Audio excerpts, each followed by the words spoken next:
শুভ সকাল আমার প্রিয় পরিবার, তোমরা সকলে কেমন আছো? আশা করছি যে যেখান থেকে আমার ব্লগটা দেখছো সকলে ভালো আছো। তোমাদের আশীর্বাদ ও ভালোবাসার সাথে নিয়ে আজকের ব্লগটা শুরু করলাম। এখন বাজে ঘড়ির কাঁটায় ঠিক সকাল 8টা মতো।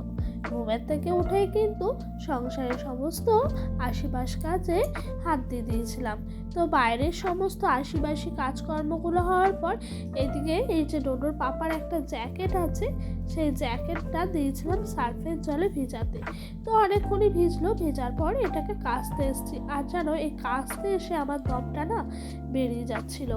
এত ওয়েট বলে বোঝানোর মতো নয়। এই যে আমি যে হাতে করে একবার তুলছি আর থুপে থুপে ফেলছি, আমার যে কি কষ্ট হচ্ছে আমি কাউকে বলে বোঝাতেও পারবো না।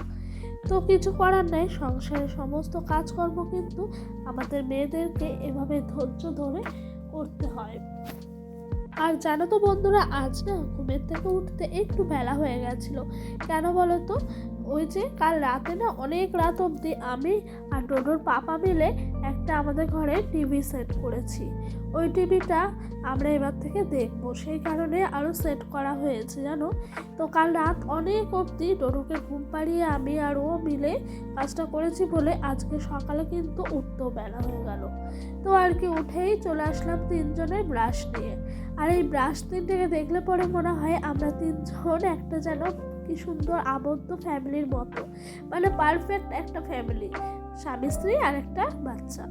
তো আর কি, ব্রাশটা সেরে সকালে খাওয়া দাওয়া সমস্ত কাজকর্ম সেরে চলে এসেছি একেবারে দুপুরে রান্নার প্রস্তুতি নিতে। তো আজকে জানো তো একটু করবো, ওই যে কাল নিয়েছিল না ডোডোর পাপা ভেন্ডিগুলো, সেগুলো একটু ভাপা করব। তার জন্য সবার আগে সর্ষে আর কিছুটা পোস্ত না ভালো করে বেটে নিচ্ছিলাম।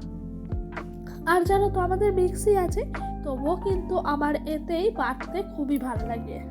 আর জানো তো বন্ধুরা, তোমরা একটু খেয়াল করবে, এই মিক্সির থেকে এই যে শিলপাটায় বেটে খাবার খেলে না সেই রান্নার টেস্ট যেন অন্যরকম হয়, মানে বলে বোঝানোর মতো নয়। তো চলো মশলা বাটতে বাটতে তোমাদের সুন্দর সুন্দর কিছু কমেন্টের উত্তর দিয়ে দিই।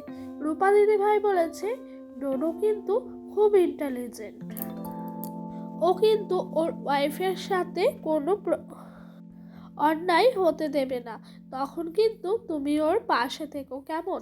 হ্যাঁ গো দিদি ভাই, আমারও না ওকে নিয়ে প্রচুর ভাবনা, মানে ও নয়, ওর যে ওয়াইফ যে আসবে।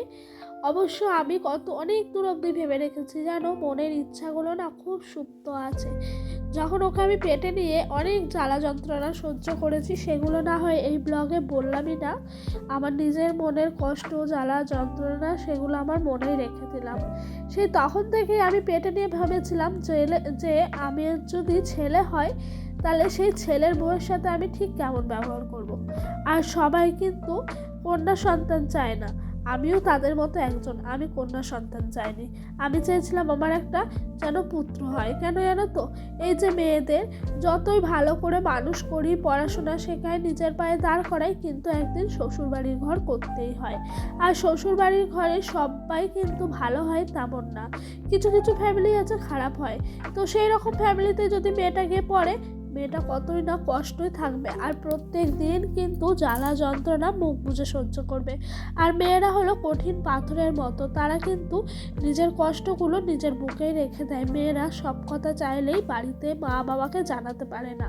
সেরকমই আমারও কিছু কষ্ট ছিল, আজও আছে। সেসব কষ্ট থেকে দাঁড়িয়ে আমি চাইছিলাম আমার ছেলে হোক, যাতে সেই ছেলের বউ আমার কাছে এসে যেন কোনো কষ্ট উপলব্ধি না করে। আমার মনে, মানে আমার কাছে যেসব মানুষরা আছে, যাদেরকে আমি খুব নিজের কথাগুলো শেয়ার করি, তারা আমাকে একটাই কথা আজও বলে, আমি নাকি যেই মেয়ের শাশুড়ি মা হব সে নাকি খুব ভাগ্যবতী হবে। তো আমি ভগবানের কাছে একটাই প্রার্থনা করব, যেন আমার মানসিকতা, মন যেন সবসময় এক থাকে, আর আমি যেন এই মানসিকতা নিয়েই সারাটা জীবন যেতে পারি। আর এই কষ্টগুলোকে আমি মনের মধ্যে বুকে আগলে রেখে দিয়েছি। সবাই বলে কষ্ট ভুলে যেতে হয়, আমি বলি না, কিছু কিছু কষ্ট ভুলতে নেই।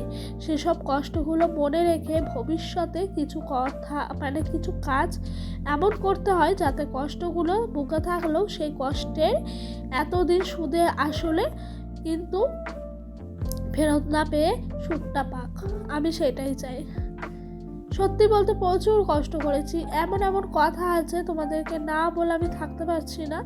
ও আমার পেটে ছিল, বাড়ির সবাইকে আমি আনন্দ করে বলেছিলাম যে ফার্স্ট যে আমাদের মধ্যে কেউ একজন আসতে চলেছে।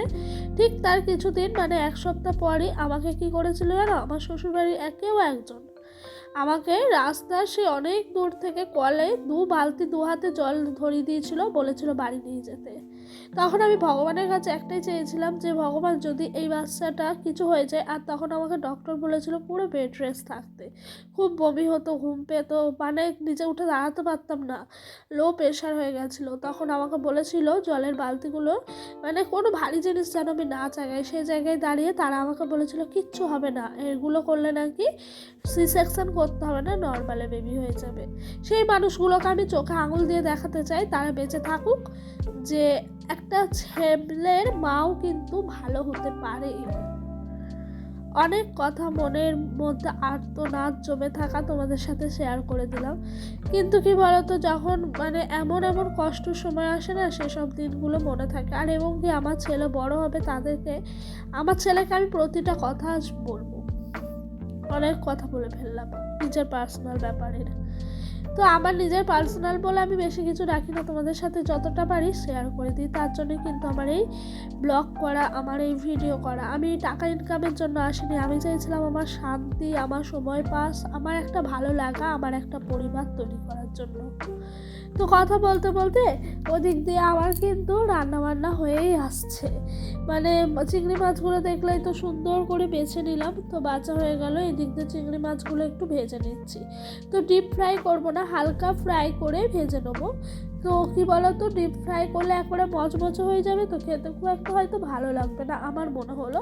হালকা ফ্রাই করে তোমার নিয়ে নেবো, দিয়ে তরকারি করবো, মানে ঝিঙে দিয়ে চিংড়ি মাছ দিয়ে করবো। আর আজকে এতটাই ব্যস্ত হয়ে গেছি, রান্নাবান্না কিচ্ছু শেয়ার করিনি, এক জায়গায় যাওয়ার কথা ছিল। তো চলো পরে না হয় সেগুলো দেখাই।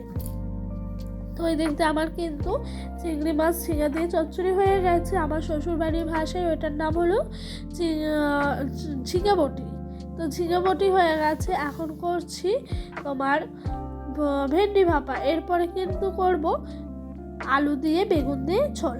তো আর কি, আজকেও পাতার চালে রান্না করছি, অনেক পাতা জমে গেছে, তো তাই পাতাগুলো একেবারে নিয়ে এসে পাতার চালে রান্না করছি। আর পাতা এগুলো শেষ হয়ে গেলে যেন কাটে হাত দেবো, মনে হয় যে এই পাতা এইসব খড়িগুলো কবে শেষ হবে, কিন্তু কাটে হাত দেওয়াও যাবে না।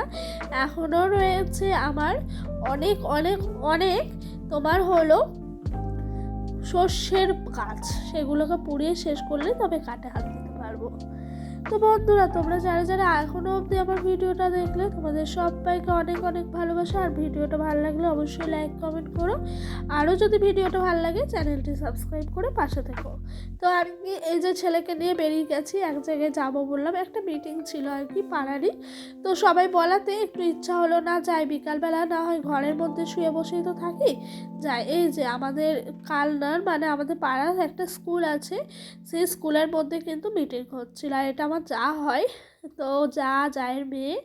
আর এদিকে